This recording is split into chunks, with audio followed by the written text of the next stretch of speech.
Hamas ഇസ്രായേലിലേക്ക് ഇരച്ചു കയറി അതിനുള്ളിൽ കുറേ ആളുകളെ പിടിച്ചുകൊണ്ട് പോയി. അവരെ ഇതുവരെ കണ്ടെത്താൻ കഴിഞ്ഞിട്ടില്ല. ഈ പിടിച്ചുകൊണ്ട് പോകുന്ന സമയത്ത് അവിടെ വലിയ ആക്രമണം ഉണ്ടായി, 2000-ലധികം ആളുകൾ കൊല്ലപ്പെട്ടു.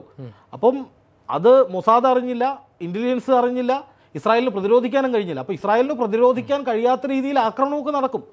പശ്ചിമേഷ്യയിൽ സംഘർഷം കൂടുതൽ സങ്കീർണമാവുകയാണ്. ഇസ്രായേലും ഇറാനും തമ്മിലുള്ള യുദ്ധരംഗത്ത് ഇപ്പോൾ കൂടുതൽ നിർണായകമായ നീക്കങ്ങൾ ഉണ്ടായിരിക്കുന്നു.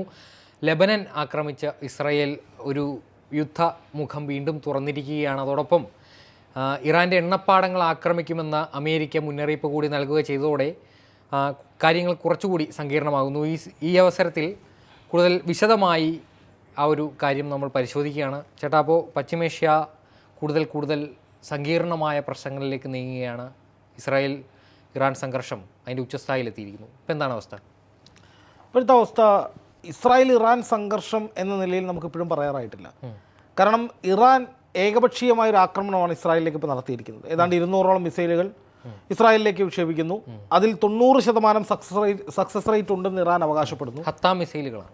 ഫത്താ മിസൈൽ 3 തരം മിസൈലുകൾ, ഹൈപ്പർസോണിക് മിസൈലുകളാണ്, 3 തരം മിസൈലുകളാണ് വിക്ഷേപിച്ചത്. അപ്പോൾ ഈ മിസൈലുകൾ ഇസ്രായേലിൽ ഒരു നാശനഷ്ടവും ഉണ്ടാക്കിയിട്ടില്ല എന്ന് ബെഞ്ചമിൻ നെതന്യാഹു ആദ്യമേ തന്നെ പറയുന്നു. പക്ഷേ ഏതാണ്ട് കുറച്ച് മണിക്കൂറുകൾ കഴിഞ്ഞപ്പോൾ ഇസ്രായേലിലെ തന്ത്രപ്രധാനമായ സ്ഥലങ്ങൾ, വ്യോമതാവളങ്ങൾ, മൊസാദിൻ്റെ ആസ്ഥാനത്തിൻ്റെ മുൻവശം, അതുപോലെ തന്നെ നഗരങ്ങളിലെ പലയിടങ്ങളിലൊക്കെ ഈ മിസൈലിൻ്റെ അവശിഷ്ടങ്ങൾ വീണ് കിടക്കുന്നു, വലിയ ഗർത്തങ്ങൾ രൂപപ്പെടുന്നു. അങ്ങനെ പലതരത്തിലുള്ള ദൃശ്യങ്ങൾ പുറത്തു വന്നു. അപ്പോൾ നെതന്യാഹു ഒന്നും സംഭവിച്ചിട്ടില്ല എന്ന് പറയുന്നത് ഇസ്രായേൽ ഡിഫൻസ് ഫോഴ്സ് തിരുത്തുകയും ചെയ്തു. തന്ത്രപ്രധാന പ്രദേശങ്ങളിലേക്ക് ആക്രമണം ഉണ്ടായിട്ടുണ്ട്, ഈ വ്യോമതാവളങ്ങൾക്കുള്ളിൽ മിസൈൽ പതിച്ചിട്ടുണ്ട് എന്നൊക്കെ IDF. പക്ഷേ ചേട്ടാ, ഈ ഒക്ടോബർ 1 ഏകദേശം 7:30 ഇസ്രായേലിലേക്ക് ഈ മിസൈലുകൾ വരുന്നത്. അപ്പോൾ അതിനും ഏതാനും മിനിറ്റുകൾക്ക് മുൻപ് തന്നെ അപായ സന്ദേശം വരികയും കൃത്യമായി ആളുകൾക്ക് ബങ്കറുകളിലേക്ക് ഒളിക്കാൻ അവസരമുണ്ടാകുകയും അതോടൊപ്പം അത് വലിയ രീതിയിൽ അവിടെ ഉണ്ടായ ഒരു കാഷ്വാലിറ്റി കുറച്ചിട്ടുണ്ട്. അപ്പോൾ ഇത്തരം കാര്യങ്ങൾ മുമ്പ് ഈ ഇറാൻ്റെ ഭാഗത്ത് നിന്ന് ഇത്തരം ഒരു പ്രകോപനം ഉണ്ടാകുമെന്നൊരു മെസ്സേജ് അവർക്ക് കിട്ടിയിരുന്നിരിക്കും. തീർച്ചയായിട്ടും ഇസ്രായേലിനെ സംബന്ധിച്ച് ഈ ആക്രമണം ഉണ്ടാകുന്നതിന് ഏതാണ്ട് 2 മണിക്കൂർ മുമ്പ് അമേരിക്കൻ ഭരണകൂടം ഇസ്രായേലിലെ US എംബസിക്ക് ഒരു സന്ദേശം അയച്ചു. ആ സന്ദേശത്തിൽ പറയുന്നത് ഇറാൻ ഏത് നിമിഷവും ബാലിസ്റ്റിക് മിസൈലുകൾ ഉപയോഗിക്കും, നിങ്ങൾ എത്രയും വേഗം, അതായത് US എംബസിയിലെ അമേരിക്കൻ ഉദ്യോഗസ്ഥരോട് അമേരിക്കൻ ഭരണകൂടം പറയുകയാണ്, അവിടുന്ന് ഒരു മെസ്സേജ് വരികയാണ്. ആ മെസ്സേജിൽ കൃത്യമായി പറയുന്നത് ഏത് നിമിഷവും ബാലിസ്റ്റിക് മിസൈൽ ആക്രമണം ഉണ്ടാകും, നിങ്ങൾ ബങ്കറുകൾക്കരികിൽ തന്നെ നിൽക്കുക, ഏത് നിമിഷവും സുരക്ഷിത സ്ഥാനങ്ങളിലേക്ക് മാറാൻ പറ്റുന്ന രീതിയിൽ നിങ്ങൾ പ്രിപ്പയർ ആയി നിൽക്കൂ എന്ന് ഏതാണ്ട് 2 മണിക്കൂർ മുമ്പ് ഒരു മെസ്സേജ് വന്നിരുന്നു. അത് തന്നെ ഇസ്രായേലിന് ഫോർവേഡ് ചെയ്യപ്പെടുകയും ചെയ്തു. അപ്പോൾ മുതൽ തന്നെ ഇസ്രായേലും ഒരു ജാഗ്രതയിലായിരുന്നു. പക്ഷേ അത് മാത്രമല്ല, ഇപ്പോൾ ഇറാൻ ആയാലും ഹിസ്ബുള്ള ആയാലും ഒക്കെ അവർ ആദ്യം തന്നെ പറഞ്ഞിട്ടുള്ളൊരു നിലപാട്, ഞങ്ങൾ സിവിലിയൻസിനെ ആക്രമിക്കില്ല, ഞങ്ങളുടെ ലക്ഷ്യം തന്ത്രപ്രധാന സൈനിക കേന്ദ്രങ്ങളാണ്. ഇത് തുടക്കം മുതൽ തന്നെ ഇറാനും ഹിസ്ബുള്ളയും ഒക്കെ ആവർത്തിച്ച് പറഞ്ഞിട്ടുള്ള കാര്യമാണ്. ഈ ആക്രമണത്തിലായാലും ലക്ഷ്യം വെച്ചിട്ടുള്ളത് സൈനിക കേന്ദ്രങ്ങളാണ്, അല്ലാതെ ജനവാസ മേഖലകളിലേക്ക് ഒരു ആക്രമണം ഉണ്ടായിട്ടില്ല. ഇസ്രായേൽ നേരെ തിരിച്ചായിരുന്നു.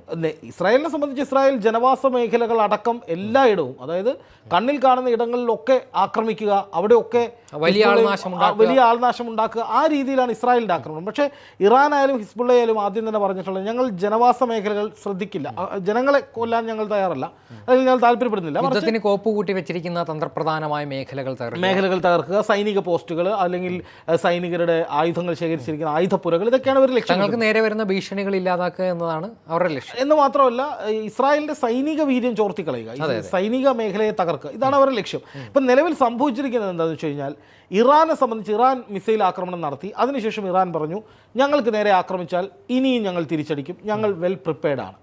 അപ്പോൾ അതിൽ തന്നെ ഇറാൻ ഉപയോഗിച്ചിരിക്കുന്ന ഹൈപ്പർസോണിക് മിസൈൽ ഒരുപക്ഷെ ആദ്യമായിട്ടാണ് ഇറാൻ ഉപയോഗിക്കുന്നത്, ഒരു യുദ്ധ മേഖലയിൽ ഉപയോഗിക്കുന്നത്. ഈ ഹൈപ്പർസോണിക് മിസൈലിൻ്റെ ഒരു പ്രത്യേകത എന്ന് പറയുന്നത്, ഇത് റഡാർ സംവിധാനങ്ങളെയൊക്കെ തകർത്ത് മുന്നേറാൻ ശേഷിയുള്ളതാണ്. ഇസ്രായേലിൻ്റെ ഏറ്റവും വലിയ ഒരു ക്വാളിറ്റിയാണ് അവരുടെ ഒരു മിസൈൽ പ്രതിരോധ സംവിധാനം. അതെ, അയൺ ഡോമിനെ പോലും അതിജീവിക്കാൻ കഴിവുള്ള ആയുധങ്ങളാണിത് എന്ന് ഇറാൻ അവകാശപ്പെടുന്നുണ്ട്. അത് തെളിയിക്കുന്നതാണ് ഈ മിസൈൽ വീണിട്ടുണ്ടായ നിരവധി നാശനഷ്ടങ്ങൾ എന്ന് പറഞ്ഞാൽ ഈ വ്യോമതാവളത്തിൽ വലിയ ഗർത്തങ്ങൾ രൂപപ്പെടുന്നു, മൊസാദ് ആസ്ഥാനത്തിന് മുന്നിൽ ഗർത്തങ്ങൾ രൂപപ്പെടുന്നു, ഇതൊക്കെ അന്താരാഷ്ട്ര മാധ്യമങ്ങൾ റിപ്പോർട്ട് ചെയ്തിട്ടുള്ള കാര്യം. അപ്പം ഇപ്പം നിലനിൽക്കുന്നൊരു സാഹചര്യം എന്ന് വെച്ചാൽ, ഇസ്രായേലിനെ സംബന്ധിച്ച് ഇറാനെ ആക്രമിക്കാൻ കഴിഞ്ഞ 36 മണിക്കൂറായിട്ട് പറ്റിയിട്ടില്ല. ഇസ്രായേൽ ഒരു ആക്രമണം നടത്തിയ ഇസ്രായേലിലേക്ക് ഇറാൻ മിസൈൽ ആക്രമണം നടത്തിയ സമയത്ത് ഇസ്രായേൽ പ്രധാനമന്ത്രി വന്ന് പറഞ്ഞത് ഞൊടിയിടയിൽ ഞങ്ങൾ പ്രതികാരം ചെയ്യുന്നതാണ്. അതിവേഗം ഞങ്ങൾ ഉടൻ തന്നെ പ്രതികാരം ചെയ്യുന്നതാണ്. അതിനുശേഷം ഏതാണ്ട് 3 ദിവസമാകാൻ പോവുകയാണ്. അതായത് ഒരു 46 ക്ഷമിക്കണം 40 അതെ. അപ്പം 72 മണിക്കൂറിലേക്ക് വരികയാണ്. ഇന്ന് വൈകുന്നേരം ആകുമ്പോൾ അത്രയും സമയവും. അപ്പം ഈ സമയമായിട്ടും ഇതുവരെ ഇസ്രായേലിന് അതേ രീതിയിൽ ഒരു തിരിച്ചടി കൊടുക്കാൻ സാധിച്ചിട്ടില്ല. പക്ഷേ ഇസ്രായേൽ അതിന് പകരം ഹിസ്ബുള്ളയ്ക്ക് നേരെ ഒരു കരയാക്രമണം നടത്താൻ ശ്രമിച്ചു. ഇപ്പോൾ ഹിസ്ബുള്ളയുടെ തലവൻ ഹസൻ നസറുള്ള കൊല്ലപ്പെട്ടതാണ് ഈ പ്രശ്നങ്ങളുടെയൊക്കെ ഇപ്പോൾ ഉണ്ടായ പ്രശ്നത്തിൻ്റെ അടിസ്ഥാനം. വോക്കി ടോക്കി ആക്രമണം, പേജർ ആക്രമണം, അതിന് പിന്നാലെ ഹസൻ നസറുള്ളയെ കൊല്ലപ്പെടുന്നു.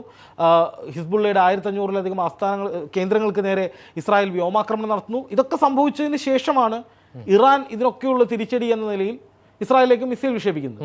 അപ്പം അതിനുള്ള പല കാരണങ്ങളുണ്ട്. ഇറാൻ ഇങ്ങനൊരു ആക്രമണത്തിന് തയ്യാറായത് ഒരുപാട് നാളത്തെ പകയുണ്ട്. ഇറാന്റെ പഴയ സൈനിക തലവനായിരുന്നു ഖസീം സുലൈമാനി. അതുപോലെ തന്നെ ഇസ്മായിൽ ഹനിയ എന്ന ഹമാസിന്റെ തലവനെ ഇറാനിൽ വെച്ച് കൊലപ്പെടുത്തി. ഇറാന്റെ പ്രസിഡന്റ് ആയിട്ടുള്ള പുതിയ പ്രസിഡന്റ് സ്ഥാനാരോഹണ ചടങ്ങിന് പങ്കെടുക്കാൻ അതെ അവർ ഇറാൻ അതിഥിയായി പ്രത്യേകം ക്ഷണിച്ച് പ്രത്യേക സുരക്ഷാ കേന്ദ്രത്തിൽ താമസിപ്പിച്ചയാളെയാണ്. അതും ഹമാസിന്റെ തലവൻ. ഹമാസ് എന്ന് പറയുന്നത് ഇറാന്റെ പ്രോക്സി ഗ്രൂപ്പാണ്. അപ്പോൾ അത്രയും വലിയ പദവിയിലിരിക്കുന്ന ആളെ വധിച്ചു. അതിനുശേഷം ഈ ഹസൻ നസറുള്ളയെ കൊലപ്പെടുത്തി. ഈ ഹിസ്ബുള്ള എന്ന് പറയുന്ന ഗ്രൂപ്പ് തന്നെ ഫോം ചെയ്യപ്പെടുന്നത് 1982 ഈ ഗ്രൂപ്പ് ഉണ്ടാകുന്നത് തന്നെ ഇറാന്റെ ഇനിഷ്യേറ്റീവിലാണ്. അന്ന് ഇത്തരത്തിലൊരു യുദ്ധം ഇസ്രായേൽ നടത്തി ലെബനൻ പിടിച്ചെടുക്കാൻ. ലെബന്റെ കുറേ ഭാഗങ്ങൾ ഞങ്ങൾക്കൊപ്പം വേണമെന്ന് പറഞ്ഞ് ഇസ്രായേൽ വരുന്നു. അന്ന് ഇറാൻ അതിനെ തിരിച്ചടിക്കുന്നു. അന്ന് ലെബനിൽ ഇറാൻ സൈന്യം ഇറങ്ങി. അന്ന് തിരിച്ചടി കൊടുത്തു. അന്നാണ് ലെബനന് ഒരു സ്ഥിരമായ പ്രതിരോധ സേന വേണം എന്ന നിലയിൽ ഈ പറയുന്ന ഒരു ഗ്രൂപ്പിനെ ഫോം ചെയ്യുന്നു. അങ്ങനെ ഒരു ഗ്രൂപ്പ് വന്നു. ഹസൻ നസറുള്ളതിൻ്റെ തലപ്പത്തേക്ക് വരുന്നു. അപ്പോൾ ആ കാലഘട്ടങ്ങളിലൊക്കെ ഇറാന്റെ കുഞ്ഞ് എന്ന നിലയിലാണ് ഹിസ്ബുള്ള വളരുന്നത്. ഹിസ്ബുള്ളയെ പരിശീലിപ്പിക്കുന്നതും അവർക്ക് വേണ്ട ആയുധങ്ങൾ സപ്ലൈ ചെയ്യുന്നതും ഇന്റലിജൻസ് സപ്ലൈ കൊടുക്കുന്നതും ഒക്കെ ഇറാനാണ്. അപ്പോൾ അതിന്റെ തലവൻ കൊലപ്പെടുക എന്ന് പറഞ്ഞാൽ ഇറാനെ സംബന്ധിച്ച് വലിയ നാണക്കേടാണ്. രാഷ്ട്രത്തലവൻ പോകുന്നത് പോലെ. അതെ, ഇറാനെ സംബന്ധിച്ച് ഇറാന്റെ പ്രോക്സി ഗ്രൂപ്പാണ് ഹമാസ്. ഹമാസിന്റെ തലവനെയും കൊല്ലുന്നു, ഹിസ്ബുള്ളയുടെ തലവനെയും കൊല്ലുന്നു. അപ്പോൾ ഇറാനെ സംബന്ധിച്ച് ഇതൊക്കെ വലിയ അപമാനമാണ്, തിരിച്ചടിയാണ്, നഷ്ടങ്ങളാണ്, വലിയ നഷ്ടങ്ങളാണ്. അപ്പോൾ ഇറാൻ ഇതെല്ലാം കണക്കൂട്ടി വെച്ചപ്പോഴാണ് പിന്നെയും ഹിസ്ബുള്ളയ്ക്ക് നേരെ ആക്രമണം വരുന്നത്. അതോടുകൂടി ഇറാൻ തിരിച്ചടിച്ചു. പക്ഷേ ഇനി എന്ത് ചെയ്യണമെന്നത് സംബന്ധിച്ച് ഇസ്രായേലിനുള്ളിൽ ഒരു ആശയക്കുഴപ്പം നിലനിൽക്കുന്നുണ്ട് ഇസ്രായേലിന് മൊത്തത്തിൽ. അതെന്താണെന്ന് വെച്ചാൽ ഇപ്പോൾ ഒരു ആക്രമണം ഇറാനിലേക്ക് ഉണ്ടായാൽ അത് ആദ്യം ആണവ കേന്ദ്രങ്ങൾ ആക്രമിക്കുമെന്നായിരുന്നു ഇസ്രായേലിൻ്റെ ഒരു അനൗദ്യോഗിക പ്രഖ്യാപനം. ആ സമയത്ത് അമേരിക്ക പറഞ്ഞു ആണവ കേന്ദ്രങ്ങളിലേക്ക് പോയാൽ പണി കിട്ടും, നിങ്ങളത് ചെയ്യരുത്, ഞങ്ങൾ കൂടെ ഉണ്ടാകില്ല എന്ന് പറഞ്ഞ അമേരിക്ക അതോടുകൂടി ആണവ കേന്ദ്രങ്ങളിൽ നിന്ന് ടാർഗറ്റ് മാറ്റി. പിന്നെ പറയുന്നു എണ്ണപ്പാടങ്ങൾ ആക്രമിക്കുന്നു. ഈ എണ്ണപ്പാടങ്ങൾ ആക്രമിക്കാൻ പോലുള്ള കുഴപ്പം അന്താരാഷ്ട്ര തലത്തിൽ ഇത് വലിയ പ്രതിസന്ധിയാവും. എണ്ണവില കൂടും, വിലക്കയറ്റം കൂടും, സാമ്പത്തിക മാന്ദ്യം രൂക്ഷമാകും. അതുപോലെ തന്നെ ഹൂത്തികൾ ചെങ്കടൽ മുഴുവൻ ബ്ലോക്ക് ചെയ്യുന്ന നിലയിലേക്ക് പോയാൽ എല്ലായിടത്തും ഉണ്ടാവും.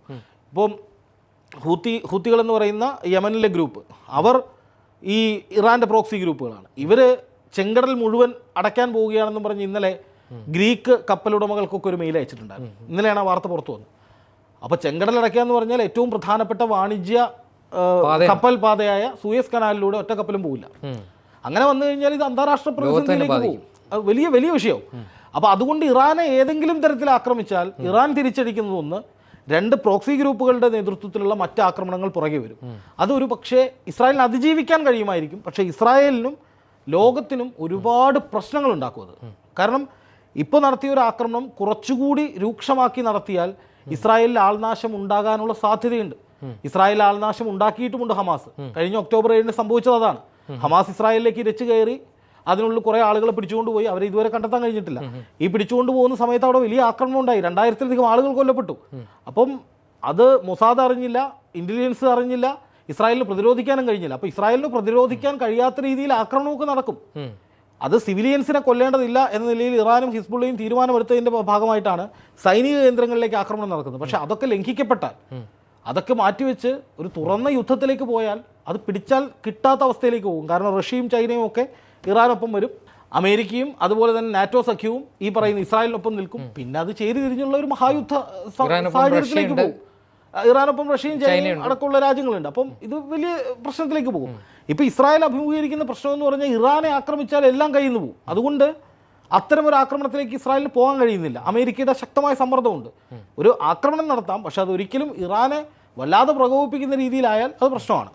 അതേസമയം ഹിസ്ബുള്ളയ്ക്ക് നേരെ ആക്രമണം നടത്താനായി കഴിഞ്ഞ ദിവസം കരസേനയെ ഒരു കരയുദ്ധം നടത്താൻ വേണ്ടി ഇസ്രായേൽ ബോർഡറിൽ നിന്ന്, വടക്കൻ ഇസ്രായേൽ ബോർഡറിൽ നിന്ന് ലെബനൻ ബോർഡറിലേക്ക് കുറേയധികം ഇസ്രായേൽ സൈനികർ പോയി. ഇവരിൽ 8 പേരെ കെണി വെച്ച് പിടിക്കുന്നത് പോലെ ഹിസ്ബുള്ള കൊന്നു കളഞ്ഞു.